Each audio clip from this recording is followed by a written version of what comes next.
Chapter 12. Such outward adornments meretricious, and therefore unsuitable to modest women. Let us only wish that we may be no cause for just blasphemy. But how much more provocative of blasphemy is it that you, who are called modesty's priestesses, should appear in public decked and painted out after the manner of the immodest? Else, if you so do, what inferiority would the poor unhappy victims of the public lusts have beneath you? Whom, albeit some laws were formerly wont to restrain him from the use of matrimonial and matronly decorations, now, at all events, the daily increasing depravity of the age has raised so nearly to an equality with all the most honorable women, that the difficulty is to distinguish them. And yet, even the Scriptures suggest to us the reflection that meretricious attractivenesses of form are invariably conjoined with and appropriate to bodily prostitution.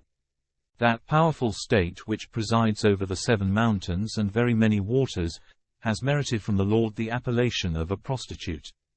But what kind of garb is the instrumental mean of her comparison with that appellation?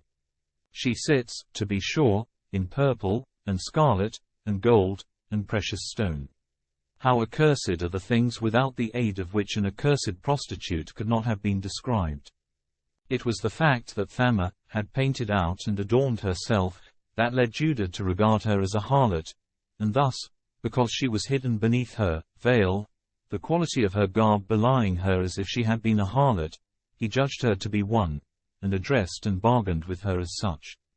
Whence we gather an additional confirmation of the lesson, that provision must be made in every way against all immodest associations and suspicions. For why is the integrity of a chaste mind defiled by its neighbor's suspicion? Why is a thing from which I am averse hoped for in me? Why does not my garb pre-announce my character, to prevent my spirit from being wounded by shamelessness through the channel of my ears? Grant that it be lawful to assume the appearance of a modest woman. To assume that of an immodest is, at all events, not lawful. If you enjoyed this talk, consider subscribing to this channel and click on the notification bell, then you will know when new content is added to this playlist. Thank you for listening, and have a blessed day.